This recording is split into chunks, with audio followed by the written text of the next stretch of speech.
It's over here. It's like, where am I going here? I'll talk to him in a bit. Quick! To the witch's luge! Connor Nicole, you got it. Alley.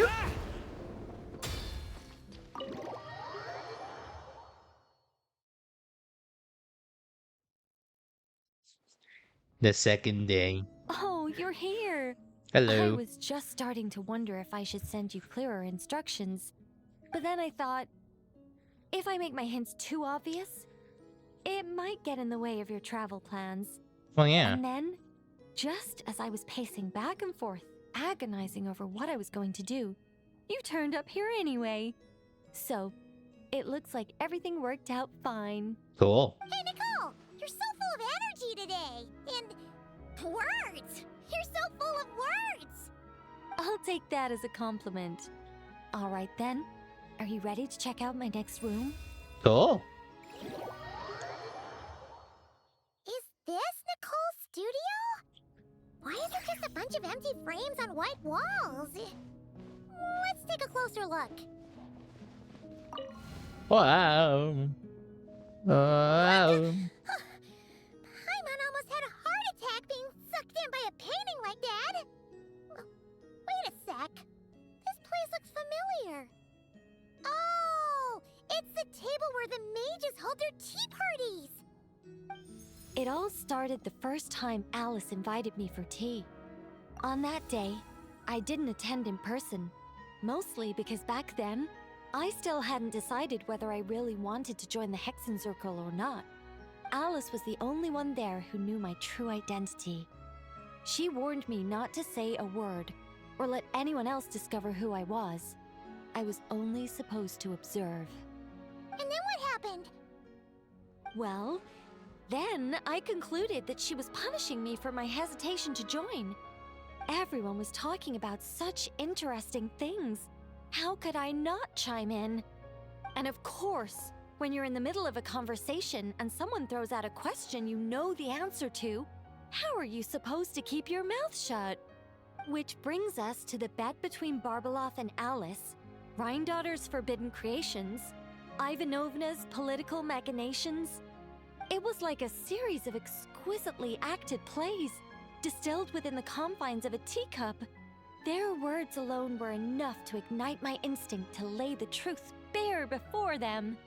So, you piped up inside their heads? Of course not. Even though I felt like my head was going to explode, I still made sure to hold it all in. I'm a responsible angel, after all. And I'm well aware of the difference between what I want to say and what I'm allowed to say. So, I had a private little word with Alice inside her head, just me and her, and I agreed to join the Hexen Circle, right there and then. She was quite happy about my decision, but as for the talking inside her head, well, she claims that over the next few days, she had such a headache that she had to visit a doctor in Liyue to get some relief. But she can hardly blame me for that. True. Definitely true. Ooh. How about we go look at the other frames? Paimon's starting to feel like she needs some relief too. We'll be fine, Paimon. Where's gonna be Super Mario 64? Yahoo! Ba ba ba ba ba ba. Irminsul tree? Oh, this painting here? You're clearly no strangers to the white trees. But did you know that the first angel's betrayal happened beneath one of their very boughs? Sounds familiar. Paimon's curious now. Well then, I guess it's finally time for me to tell you a tale of romance and horror. Hooray! Let me just think how best to protect the identity of those involved. Alright, got it. A long, long time ago, there was once a traveler who wandered among the stars. They were nothing like you, but that's not important right now. One day, he traveled to a silver tree to visit the princess of the morning star. Before long, he started asking her about her kingdom's most forbidden secrets. His words puzzled the princess. How could he possibly know of all these things forbidden by the gods? The young man revealed his origins and showed the princess things she had never seen before. A free will and love, both noble and spiritual. His words awakened her sense of self, hitherto shackled by the gods. Her heart soared, carrying her beyond limits she had never crossed before. The Princess of the Morning Star confided the kingdom's secrets to the youth, and between them, love grew and blossomed, along with a determination to defy the gods. This is just a cookie-cutter love story. You said to be horror. Now, hold on. Let's not go that far, Don't Paimon. worry, Paimon. The horror's about to begin. They yearn to help the people live lives of unfettered freedom, but the gods could not forgive their betrayal. For they yearn for the mines. They sent down thunder and fury, destroying the lovers' home. And when the Great War subsided, the power and the wisdom of the princess were lost, never to return. Even her closest friends were cursed. Yeah. That ending was pretty scary after all. But didn't you say you were going to tell us about the first angel? And you're not saying this story's actually true, are you? It sure is. And that's the scariest part. No! Let me hear more! Don't do this to me, Alice! I mean, Nicole.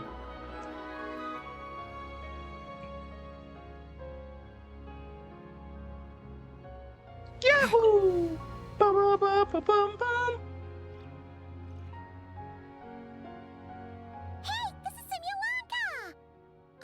But why are there light novels from Yai Publishing House all over the floor? I was about to say, like, how come you only Mika's here? Well, on the subject of my literary enlightenment, my greatest inspiration of all is none other than Lady Anya herself. She was the last to join the Hexenzirkel, and yet the first to leave. I loved all of her stories, whether it was just an idea or a fully fleshed out manuscript. Anya was always so skilled at making her readers gasp with joy. Hexenzirkel discussions rarely stray far from magic, and it's my belief that Anya possessed a unique magic of her own. She could weave love and compassion into words and stories that would touch the hearts of others. I asked her for tips on how to write compelling tales. She taught me a lot of tricks and techniques, but in the end, my biggest enemy has always been myself. Too lazy to put down the pen? That's one way of putting it. Communicating through thought is so much more convenient. I guess even angels can succumb to laziness. However, recently I've resolved to make an effort, even if it's just to spare myself reproaches from a certain old Seelie friend of mine. However, Oh! Does that mean we're finally gonna get to read something you've written? Who said anything about writing? I'm talking about buying popular works from the last few centuries to flip through in my spare time. okay. Cool.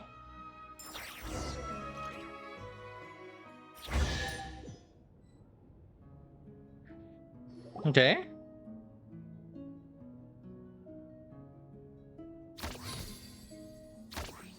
I didn't even see the feathers.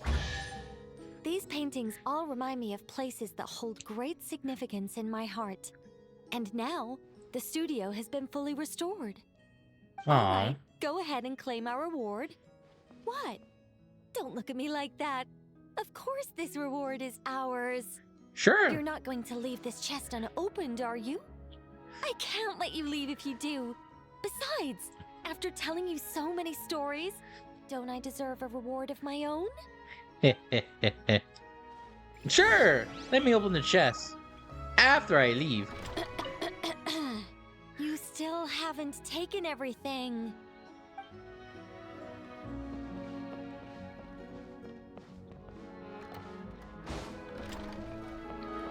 Let me out! Let me out! Ah!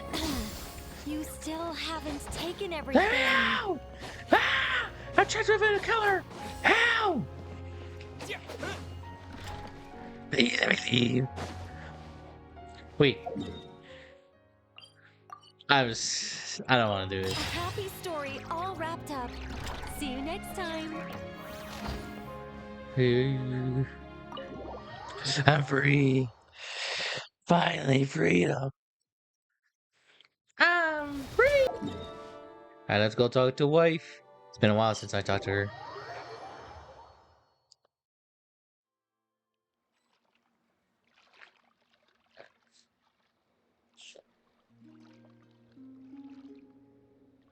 Wife. Wife worth though. Ah.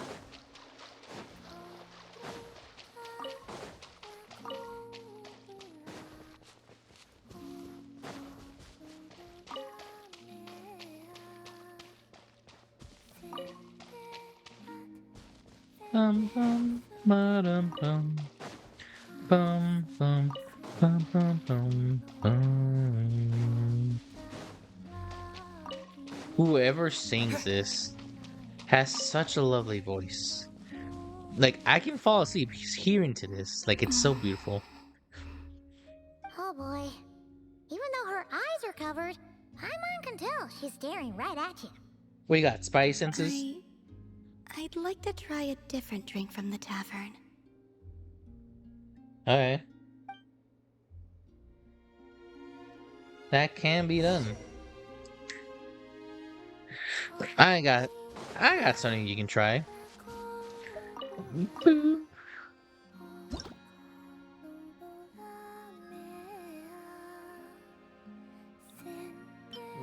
Tea, milk, mint, mix. Not mint, milk, tea.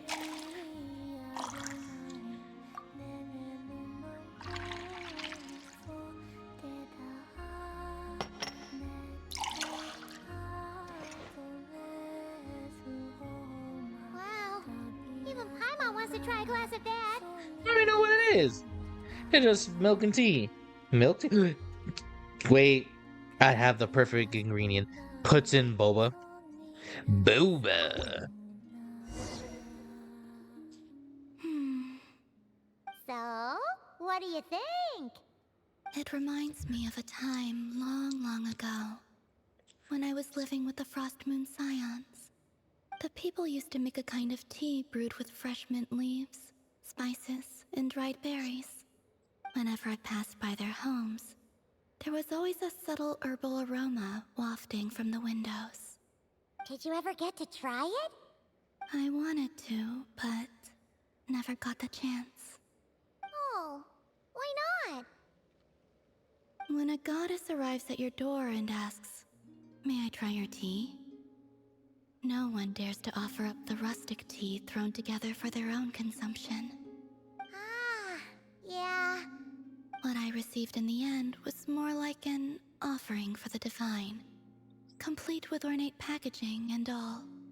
Not that it tasted bad per se, but it was missing that sense of home.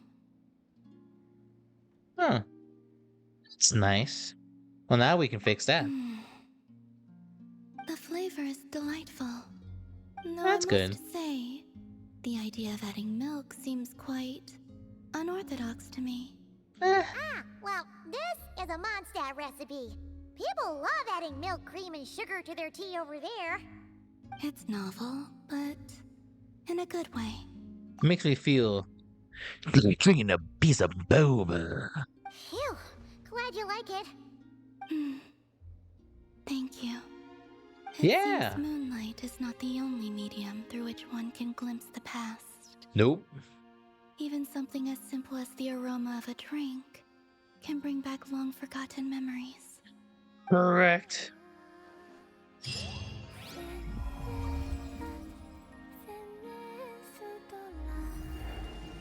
Whoa. The moon empowers me. It makes me closer to Khonshu as I think, but not be with Khonshu. But how do we have? We already have this all maxed out. Oh, there's like more hidden ones over there. Wait. No, it's not how it works.